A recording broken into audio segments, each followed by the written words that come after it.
అదే RTV app వార్తల్ని క్షణాల్లో చదివే అవకాశం ఉంటుంది. ఒక న్యూస్ పేపర్, ఒక టెలివిజన్ ఛానల్ మీ చేతుల్లో ఎప్పుడూ ఉంటాయి.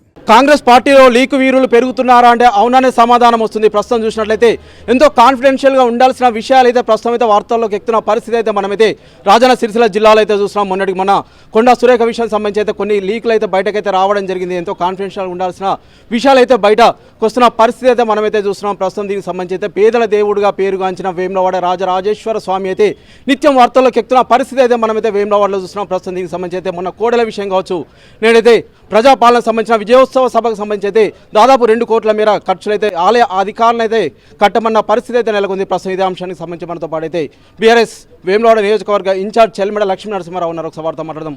సార్ చెప్పండి, ప్రస్తుతం అయితే ఎట్లా చూడవచ్చు దీనికి సంబంధించి మొన్న కోడెల విషయం కావచ్చు, అంతేకాకుండా ఇవాళ అయితే ప్రజాపాలనకు సంబంధించి అయితే విజయోత్సవ సభకు సంబంధించి సైతం ఎట్లా చూడవచ్చు అంటారు? చాలా బాధేస్తుంది వాస్తవంగా. ఎందుకంటే ముఖ్యంగా కోడెల విషయంలో ప్రజల మనోభావాల్ని, ప్రజలు కష్ట సుఖాల నుండి బయటపడ్డ తర్వాత, ఏదైనా శుభకార్యాలు అయిన తర్వాత భక్తి శ్రద్ధలతోని వేములవాడ రాజరాజేశ్వర స్వామికి వారి అతి ప్రీతివంతమైన వాహనం నంది వాహనాన్ని వారికి కోడె మొక్కుగా చెల్లించే అనువాయితీ గుడి స్థాపించినప్పుడు జరుగుతూ ఉంది. భారతదేశంలో బహుశా ఏ దేవాలయంలో ఈ అనువాయితీ లేదు. మరి ఈ అనువాయితీని ఈ కాంగ్రెస్ గవర్నమెంట్ వచ్చిన తర్వాత గౌరవ మంత్రివర్యులు కొండా సురేఖ గారి నియోజకవర్గంలో ఇదివరకు ఎప్పుడు లేని విధంగా 66 కోడలు వారి ఫాలోవర్లకు ఇచ్చి దాన్ని 28 కోడల్ని దాని కబేళలకు అమ్మడం చాలా బాధాకరం. ఎందుకంటే ఒక భక్తి శ్రద్ధలతో ఇచ్చింది, కేవలం స్వలాభం కోసం అమ్మితే దానిపైన వారు స్పందించి దాన్ని సరి చేసుకునే విధానం లేకుండా ఎవరైతే ప్రచురించినరో లేదా సోషల్ మీడియాలో వచ్చిందో వారిపై కేసులు పెట్టి ఏదో వారి చిత్తశుద్ధి ప్రూవ్ చేసుకోవాలని ఆలోచిస్తూ ఉన్నారు. మీ ద్వారా వారికి చెప్తా ఉన్నాను, ఎవరు కేసులకు భయపడరు, నిజాన్ని ఎవరు దాయలేరు. ఇప్పుడు మీ నియోజకవర్గంలోనే గీసుకొండ పోలీస్ స్టేషన్లో అక్కడ సిఏ గారు కేసు బుక్ చేసి 3 రిమాండ్కి పంపినరు. దీనిపై మీ స్పందన ఏంది అని మీ ద్వారా ప్రశ్నిస్తూ ఉన్నాను. పర్సనల్గా ఉండాల్సిన విషయాలు సైతం బయటకు వస్తున్నాయి, కొన్ని లెటర్లు కావచ్చు. ఇప్పుడు దీనికి సంబంధించి అయితే కొంత ఈ విషయాలు అయితే బయటకు వస్తున్నాయి. అంతేకాకుండా ఇప్పుడైతే మీరు చెప్పినట్టుగా అయితే కొంత కేసులు సైతం నమోదవుతున్నాయి. జర్నలిస్టులు ప్రజాస్వామ్యంలో స్వేచ్ఛను ఎవరు కూడా హరించలేరు. ఎవరు భయపడినా ప్రజాస్వామ్యంకే ముప్పు వస్తుంది. వాస్తవం చెప్పాలంటే జర్నలిస్టుల పాత్ర వాళ్ళు పోషిస్తున్నారు. ఎందుకంటే ఏ తప్పు జరిగినా, ఏ మంచి జరిగినా ప్రజలకు తెలియవలసిన బాధ్యత జర్నలిస్టులది. కాబట్టి ఈ కేసులకు ఎవరు కూడా భయపడరు, లొంగరు. అందుకని ప్రజాక్షేత్రంలో కానీ ప్రజలకు సంబంధించిన ఏ అంశమైనా కూడా లీక్ అనేది ఏం లేదు. వాస్తవాలు ఏం జరుగుతున్నాయో తప్పకుండా భక్తి భావంతో చాలామంది ఉంటారు. వారు వారి స్థానంలో వారు బయటకు చెప్పలేని పరిస్థితిలో వారు తప్పకుండా వారి మనోభావాలను బయట వ్యక్తం చేసినప్పుడు తప్పకుండా బయటకు వస్తాయి. నిజమే కదా, ఈ లీక్ ఏముంది, ఇలా నిజమనేది ఉంది. వారికి ఉన్న నిబంధనలు కట్టుబాటుతో వాళ్ళు చెప్పలేక బాధపడి ఎక్కడో చెప్తే తప్పకుండా బయటకు తెలుస్తుంది. మీరు చేయవలసింది సరైన పని చేయాలి, మంచి పని చేయాలి. దాని లీకుల గురించి భయపడి ఏదో తప్పు చేసి లీకులకు ఎందుకు భయపడాలి వాస్తవంగా? అందుకని మీరు కాంగ్రెస్ పార్టీ వారి మంత్రులు కానీ స్థానిక శాసనసభ్యులు కానీ ఏం చేసినా తప్పే. వారు బాధ్యతరంగా ఒక ప్రజాప్రతినిధిగా ప్రజలకు మంచి ఏంది చెడేందని చెప్పవలసిన బాధ్యత అవసరం ఉంది. అదొక్కటే అంశం కాకుండా ఇలా ఇదివరకు లేని ఆనవాయితీగా ముఖ్యమంత్రి గారు వచ్చిన సందర్భంగా 32,000 ప్లేటు 100 మందికి భోజనం తీసుకొచ్చినట్టే చాలా సిగ్గుసేటు. ఎందుకంటే ఎవరైనా భక్తితో ఒక దేవాలయానికి వచ్చినప్పుడు అక్కడ దేవునికి నివేదించే నైవేద్యాన్ని ఒక ప్రసాదంగా స్వీకరించి పోతే దానికి ఒక భక్తి భావనతో ఉండే ప్రక్రియ ఉంటుంది. కానీ ఇక్కడికి వచ్చి ఏదో జలసాలకు వచ్చినట్టు 5 స్టార్కి తీసుకొచ్చి బిర్యానీలు, నాన్ వెజిటేరియన్ తినడం చాలా చిగ్గుసేటు వాస్తవం చెప్పాలంటే. రాజరాజేశ్వర స్వామి తప్పకుండా వారిని క్షమించడం అని నేను భావిస్తా ఉన్నాను. ఓకే, వేములవాడలో అయితే సీఎం రేవంత్ రెడ్డి అయితే ఒక వ్యాఖ్య అయితే చేయడం జరిగింది. మేము అభివృద్ధి చేస్తూ వెళ్తే మా కాళ్ళలో కట్టబెట్టే ప్రయత్నం అయితే చేస్తున్నారని సీఎం అయితే వ్యాఖ్యానించడం జరిగింది. కానీ ప్రస్తుతం అయితే ఇలాంటి వార్తలు అయితే ప్రస్తుతం అయితే వైరల్ అవుతున్న పరిస్థితి అయితే ఉంది కదా, ఇంకా ఎలా చూడొచ్చు అంటారు? 1000 కోట్ల రూపాయలు అనౌన్స్ చేసినారు. నేను వారిని ఒకటే అడుగుతా ఉన్నాను, 1000 కోట్ల జియోలు ఇచ్చినరా? దేనికి అనౌన్స్ చేసినారు? ఆ శ్వేతపత్రం ద్వారా విడుదల చేయాలని గౌరవ శాసనసభ్యులు ఆర్ శ్రీనివాస్ గారిని నేను కోరుతా ఉన్నాను.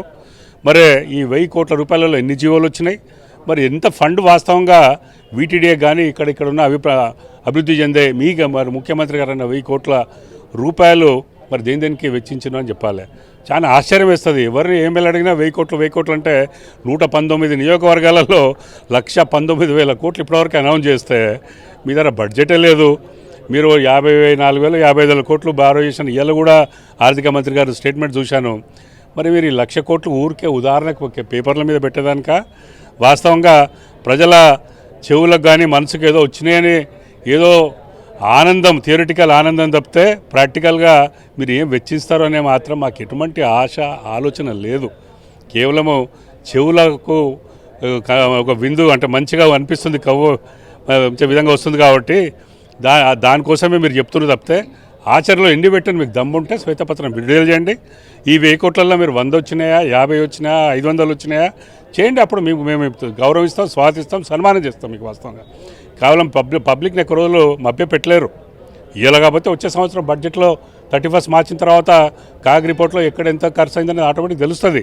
అప్పుడైనా నిజమే తెలుస్తుంది. కాబట్టి ఏదైనా వచ్చినా కాబట్టి ఏదో మాట్లాడుతున్నా అని ఇప్పటివరకు రేవంత్ రెడ్డి గారు ఏం చెప్పినా అబద్ధాలు తప్పితే నిజం ఇప్పటివరకు మాట్లాడింది లేదు. 6 గ్యారెంటీలు అన్నారు. 6 గ్యారెంటీలో 13 అంశాలు ఉంటే ఏదో ఒకటో రెండో చేస్తున్నారు తప్పితే వేరే ఏది కూడా వేయలేదు. ప్రజలకు నమ్మిక వేయింది కాంగ్రెస్ పార్టీ రేవంత్ రెడ్డి గారి నాయకత్వంలోని మీ ద్వారా తెలియజేస్తాం. ఓకే అండి, ఫైనల్గా చెప్పండి. ప్రస్తుతం చూసినట్లయితే కోడెల విషయానికి సంబంధించి అయితే 3 వ్యక్తులు వచ్చి 66 కోడలు అయితే తీసుకువెళ్ళడం జరిగింది. కానీ నిర్వాహకులు అయితే చెప్తున్నారు మేమైతే చూసుకోలేరు, అది ఎక్కువ ఉండడం వల్ల అయితే మేమైతే ఇవ్వడం జరిగింది అని చెప్పేసి అయితే నిర్వాహకులు సైతం వెల్లడించడం జరిగింది. నెల చూడవచ్చు అంటారు. ఇటువంటి వారిపై ఎటువంటి చర్యలు తీసుకుంటే బాగుంటుందని మీరు భావిస్తున్నారు? ఎవరైతే మేము పర్యవేక్షణ అంటే సిగ్గుచేటు మీకు, మీ అసమర్థత. 66 కోడలంటే అదేదో గుడి ముందట అమ్మే కొబ్బరికాయలు కూడా చాలా పెద్ద పల్లి బఠానీలు కాదు. జీవితానికి సంబంధించినవి, ప్రజల మనోభావానికి సంబంధించినవి. ఆ మాట ఎవరన్నా వారిని ఇమీడియట్గా సస్పెండ్ చేసి వారి మీద క్రిమినల్ కేసు పెట్టాలి. ఎందుకంటే మీరు బాధ్యత గల ఒక పొజిషన్లో ఉండి ఒక్క రైతుకు 2 కోడలు ఇవ్వాల్సి ఉంటే 2 డీసీఎంలలో 2 పర్యాయాలు 66 కోడలు తీసుకుపోయినంటే మీకు అనుమానించలేదు అంటే మీ సిగ్గుచేటు వాస్తవంగా, మీ అసమర్థత వాస్తవం చెప్పాలంటే. అందుకని ఎవరు మాట్లాడినా వారిపై క్రిమినల్ చర్యలు తీసుకోవాలి. ఈవో గారు ప్రకటించిన విధంగా స్థానికంగా 1734 కోడలు ఎవరెవరికి ఇచ్చినరో వారు లిస్ట్ ఇచ్చి పోలీసు వారిని ఎంక్వైరీ చేయాలి అని కోరాలి. వారు కోరి నిజంగా ఇందులో ఎన్ని బతికున్నాయి, ఎన్ని నిజంగా కూడా మేము ఆశించిన కార్యక్రమానికి ఉపయోగపడుతున్నాయి, ఎన్ని చనిపోయినాయి, లేదంటే ఎన్ని అమ్ముకోబడ్డాయి అనేది కూడా నిర్ధారించినట్టయితే తప్పకుండా ఆ రాజేశ్వరస్వామి వారిని ఆశీర్వదిస్తారు. మంచికి వెనుకాడొద్దు అని నేను భావిస్తా ఉన్నాను వాస్తవంగా. సార్, ఇంకొక విషయం చెప్పండి. ప్రస్తుతం చూసినట్లయితే 100 రోజులు అయితే 6 గ్యారెంటీలు అయితే అమలు చేస్తామని చెప్పేసి అయితే కాంగ్రెస్ ప్రభుత్వం అయితే అధికారంలోకి అయితే రావడం జరిగింది. ప్రస్తుతం అయితే సంవత్సర కాలం అయితే గడిచిపోయిన పరిస్థితి మనం చూస్తున్నాం కదా. దీనికి సంబంధించి ఇప్పుడు బీఆర్ఎస్ నాయకులు కావచ్చు, మీరు ఎట్లా ముందుకెళ్తున్నారు అంటే గ్యారెంటీలకు సంబంధించి? మేము ఎప్పటికప్పుడు నిలదీస్తూనే ఉన్నాం వారిని. వారికి ఒక సంవత్సరము 100 రోజులు అన్నారు. 100 రోజులు కాదు, 365 రోజులు సమయం ఇచ్చినాకే మాట్లాడాలని మా నాయకులు కేసీఆర్ గారు వారు ఓపికతో ఉన్నారు. మమ్మల్ని కూడా మీరు తొందర పడొద్దు అని చెప్పడం జరిగింది. అందుకని మేము కూడా ఎక్కువ దాని మీద మాట్లాడలేదు. ఒక సంవత్సరం అయిపోయింది. అయిపోయాక కూడా ఇవాళ ఆ చెప్పిన గ్యారెంటీలు కూడా సరిగ్గా వాళ్ళు ఇచ్చిన గ్యారెంటీలు ఏదో అరకొర ఇచ్చిన గ్యారెంటీలు, ఒకటో బస్సుదో లేకపోతే కరెంటుదో లేకపోతే ఇంకేదైనా 2-3 చిన్న 13 అంశాల్లో 2-3 చిన్న చేసిన అవి కూడా సంపూర్ణంగా చేస్తున్నారు వాస్తవంగా. అందుకని వీళ్ళు ఏమున్నా ప్రజలను మభ్యపెట్టి ఆశల పల్లికల్లో ఆకాశాన్ని పై తీసుకెళ్ళి ఓట్లు దండుకొని గవర్నమెంట్ వచ్చింది తప్పితే ప్రజలను వాళ్ళ ఆశలను అడియాశలు చేసి వాళ్ళ ఏ గ్యారంటీ కూడా 420 గంటలు ఏ గ్యారంటీ కూడా సంపూర్ణంగా నిర్వహించే శక్తి లేదని చెప్పకనే చెప్తా ఉన్నారు తప్పితే ఏదో తుప్పిర్ల బలంతో ఏదో మేము గెలుస్తాము, ఏదో మాకు పవర్ ఉంది కాబట్టి అసలు ఆయన ఆలోచనే వేరుంది వాస్తవంగా. ఒక కన్స్ట్రక్టివ్ మైండ్లో వల్ల డిస్ట్రక్టివ్ మైండ్లో పెట్టాడు. హైడ్రాని పెట్టి కష్టపడి మధ్యతరగతి మరి లోవర్ మిడిల్ క్లాస్ వాళ్ళందరూ కూడా కట్టుకుని ఇండ్లను గూలగొట్టే ప్రక్రియతో మొదలుపెట్టారు. ఎవరైనా అభివృద్ధి మొదలు పెట్టాలి కానీ విధ్వంసం మొదలు పెట్టొద్దు. ఇవాళ ఈ ముఖ్యమంత్రి గారు విధ్వంసంతో మొదలుపెట్టారు కాబట్టి తప్పకుండా వారు ఒక ప్రోగ్రెస్ చేస్తారని నమ్మిక లేదు వాస్తవంగా. ఎందుకంటే రెవెన్యూ కలెక్షన్ విపరీతంగా తగ్గింది ఏ రంగంలో చూసినా.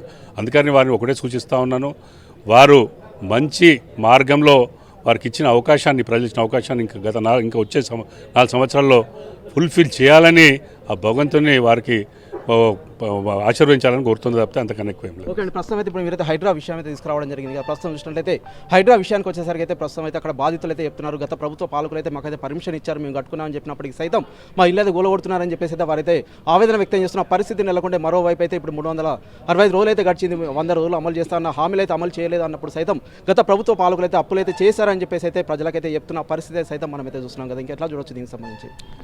ఇప్పుడు అప్పులు ఆల్రెడీ మీకు సెంట్రల్ రిపోర్ట్ వచ్చింది, 3,65,000 కోట్లు ఎంతో అనేది. దానికి ఏం అభివృద్ధి అయిందని మీకు కనిపిస్తుంది. కాళేశ్వరం ప్రాజెక్టే కావచ్చు, లేదంటే మిషన్ భగీరథ కావచ్చు, లేదంటే మిషన్ కాకతీయ కావచ్చు, ఎన్నో ప్రాజెక్టులు కట్టారు, రోడ్లు వేశారు, లేదంటే వివిధ ఇలా 32 మెడికల్ కాలేజీలు కావచ్చు, చాలా హాస్పిటల్ రంగానే కాదు, సుమారుగా 800 పై చిలుకు, అంటే 200 ఉన్నది 1000 పై చిలుకు రెసిడెన్షియల్ పాఠశాలలు కూడా ఇవన్నీ నిర్వహించి మరి ప్రజలను మంచి మార్గంలో నడిపే దిశలో ఏదైతే తీసుకుపోయినరో మరి దాన్ని ఇప్పుడు వీళ్ళు ఏం చేస్తున్నారో మీకు కనిపిస్తూ ఉంది.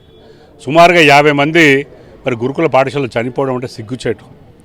ప్రతి 3 నెలలకు 4 ప్రతి అంటే ఈ 12 నెలల్లో 50 మంది చచ్చిపోయినంటే మరి వాళ్ళకి అసమర్థతోనే చనిపోతుంది తప్పితే వేరేం లేదు. అడ్మినిస్ట్రేటివ్ కంట్రోల్ లేక కేవలం అపోజిషన్ వల్ల నోరు మూపిస్తాము కేసులు పెట్టి అనే ఆలోచన ధోరణి కరెక్ట్ కాదు. అభివృద్ధి కార్యక్రమం ఆలోచించండి, తప్పకుండా దేవుడి మీద ఆశ్రయించి ఆ ప్రక్రియను తీసుకుపోతాడు తప్పితే ఈ కేసులు ఎవరైనా కదా మీ ఆలోచన ఎట్లుంటే మీ ఆలోచన ప్రకారమే దేవుడి మీద నడిపినట్టు మీకు చెడు ఆలోచన ఉంది కాబట్టి మీరు ఇంకో డైరెక్షన్ పోతుంది. కాబట్టి ఈ రాష్ట్రము మరి ఎందుకంటే ఇంతమంది దేవుళ్ళ మీద ఒట్టు పెట్టిండు కాబట్టి ఏది కూడా దాన్ని నిర్వహిస్తలేడు, దాన్ని ఆచరణలో పెడతలేడు కాబట్టి దేవుళ్ళు కూడా వారిని ఆచరిస్తలేరని మేము భావిస్తూ ఉన్నాను. ఓకే అండి, ప్రస్తుతం మనమైతే చూస్తున్నాము రేవంత్ రెడ్డి కేసీఆర్ చేసిన అభివృద్ధి నీకు కనిపించట్లేదని అయితే చెల్మడ లక్ష్మీనరసింహారావు అయితే సూటిగా ప్రశ్నిస్తున్న పరిస్థితి మనమైతే చూస్తున్నాం. కోడెల విషయానికి సంబంధించి కావచ్చు, అంతేకాకుండా రాజన్న ఆలయానికి సంబంధించి అయితే గతంలో అయితే కోడెలు అయితే కొంత పక్కదారి పట్టాయి, అంతేకాకుండా కబేలాలకు తరలిస్తున్నాయని చెప్పేసి అయితే ప్రధానంగా ఆరోపించడం జరిగింది. ప్రస్తుతం అంతేకాకుండా ప్రజా పాలనకు సంబంధించి సైతం కొంత 2 కోట్ల రూపాయలు అయితే ఆలయ అధికారులను కట్టమనడం అయితే హాస్యాస్పదం అని చెప్పేసి అయితే వారైతే మాట్లాడుతున్న పరిస్థితి అయితే మనమైతే ఇక్కడ వేంబావలో చూస్తున్నాం. Over to studio. మరిన్ని వీడియోస్ కోసం ఛానల్ ని సబ్స్క్రైబ్ చేయండి, లేటెస్ట్ అప్డేట్స్ కోసం వాట్సాప్ ఛానల్ ని ఫాలో చేయండి అండ్ లింక్ డిస్క్రిప్షన్ లో ఉంది.